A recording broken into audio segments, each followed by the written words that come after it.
کی بات لائیو میں سواگت ہے. میں ہوں ڈاکٹر مظفر غزالی. اس وقت ہم جواہر لال نہرو ایجوکیشن کیمپس میں ہیں. یہاں آل انڈیا ایجوکیشنل موومنٹ کی 12ویں ایجوکیشنل کانفرنس جاری ہے، جس کا آج صبح افتتاح ہوا. یہ جو کانفرنس 12ویں ہوئی ہے، اس سے پہلے 12 کانفرنسز اور ہو چکی ہیں، 11. ان میں آپ نے کیا اچیو کیا اور یہ کانفرنس دوسریوں سے کیوں مختلف ہے؟ دیکھیے، آج کی جو کانفرنس ہے وہ نئے ایجوکیشن پالیسی کے پس منظر میں ہوئی ہے. نیا ایجوکیشن پالیسی 2020 میں آئی کہ اس کے بعد 2 سال تک کووڈ کی وجہ سے اس ملک میں بہت سارے کام رکے رہے، تعلیمی کام بھی رکے رہے. اب سرکار نے اعلیٰ تعلیم کے میدان میں بہت سارے فیصلے لیے ہیں.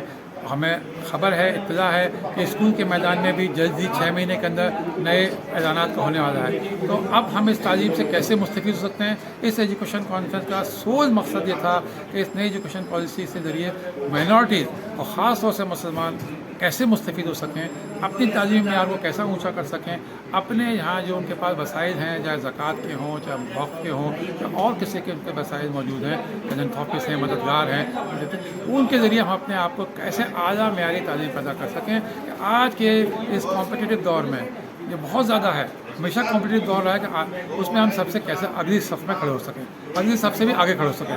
یہ دور ہمیں حکومت سے مدد ملنے کا دور نہیں ہے، اپنی مدد آپ کرنے کا ہے، اپنے پہ بھروسہ کرنے کا ہے، اپنے تمام وسائل کے استعمال کرنے کا ہے اور اپنی محنت کے ذریعے اعلیٰ مقام حاصل کرنا ہے.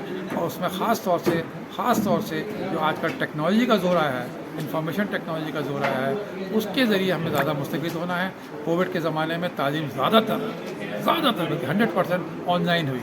اب وہ تجربے ہوئے ہیں تعلیم کے میدان میں، اس سے فائدہ اٹھانا ہے.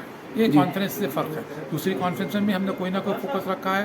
ہم نے پچھلے 4-5 سال سے لگاتار کوالٹی ایجوکیشن پہ ہم زور دے رہے ہیں. کوالٹی ایجوکیشن پہ ہی ہمارا ایک زور ہے کہ آج کی خالی تعلیم جو ہے وہ اگر ہم صرف تعلیم دے دیں گے، ڈگری دے دیں گے، سرٹیفکیٹ دے دیں گے، وہ کافی نہیں ہے.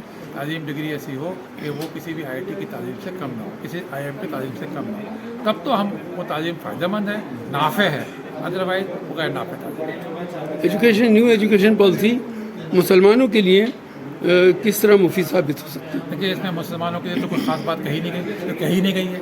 2-3 جگہ مائنورٹیز کا ذکر ہے، لیکن ایک سوشو اکنامکلی گروپ کا ذکر کیا ہے. اس میں اور لڑکیوں کا بھی ہے، اس میں ویژولی ہینڈی کیپ کا بھی ہے، اس میں اور لوگوں کا بھی ہے، شیڈول کاسٹ کا بھی، اس میں مسلمانوں کا بھی ذکر آ جاتا ہے، تعلیمی بیک ورڈ لوگوں کا ذکر آتا ہے.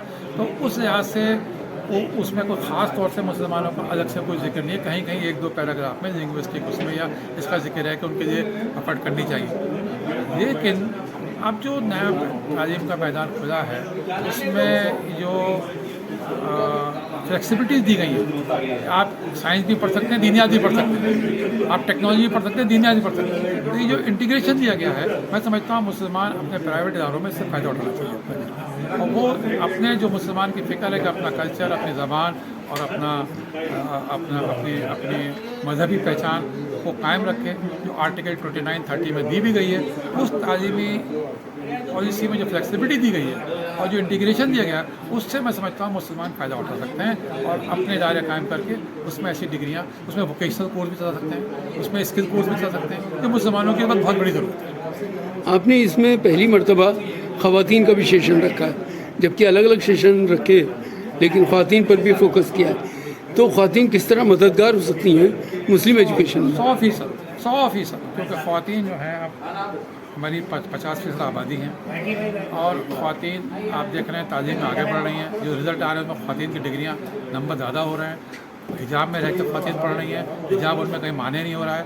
تو ہمیں ان پہ خاص توجہ دے کے ان کو ایسی تعلیم میں لانا ہے جس سے وہ اپنے خاندان کو سنبھال سکیں، اپنے سماج کو سنبھال سکیں، اپنے ملک کو سنبھال سکیں. اور یہ ہمارا میسیج ہے اس پروگرام کا، سیلف امپاورمنٹ. خود اس میں جو وسائل کی بات آئی تھی، اس میں آپ نے وقف بورڈ کی بات کی ہے، اس میں آپ نے دینی مدارس کو لے کر کے بات کی ہے، اس میں اور ذرائع کی بات بھی ہوئی ہے. تو اس سے آپ کس طرح اچیو کریں گے اپنے اس ٹارگیٹ کو ٹیکنالوجی کے؟ ابھی ہمارے پاس ایک تجویز آئی ہے کہ ہم مدارس کے لیے کہ بورڈ سے اور مدارس بورڈ سے اور خاص طور سے وقف بورڈ سے ہمیں گزارش کریں کہ ایک تعلیمی کمیٹی بنائیں. اس تعلیمی کمیٹی میں وقف بورڈ کے جو بھی سیکرٹری ہوں یا پریزیڈنٹ ہوں وہ اس کے کنوینر ہوں, وہ ماہر تعلیم کو رکھیں, اور وقف بورڈ کی جتنی بھی جائیدادیں ہیں اس کا کیسے استعمال کر کے تعلیم کس طرح استعمال کریں.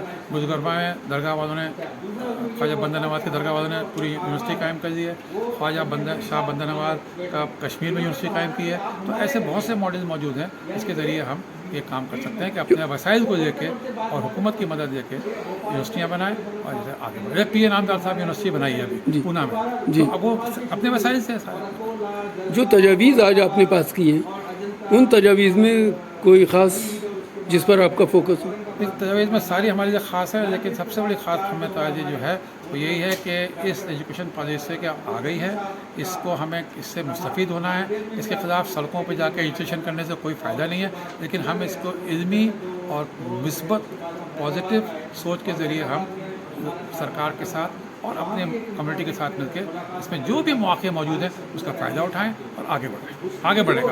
آگے بڑھنے کا میسیج ہے مسلمانوں کے لیے. آپ اس کانفرنس سے کیا میسیج دینا چاہتے ہیں؟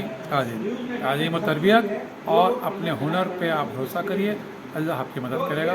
آپ آگے جائیں گے تعلیم کے ذریعے, ہنر کے ذریعے اور دوسری اسکل کے ذریعے, اپنے ایمان کے ذریعے آپ سیلف امپاورڈ ہوں گے.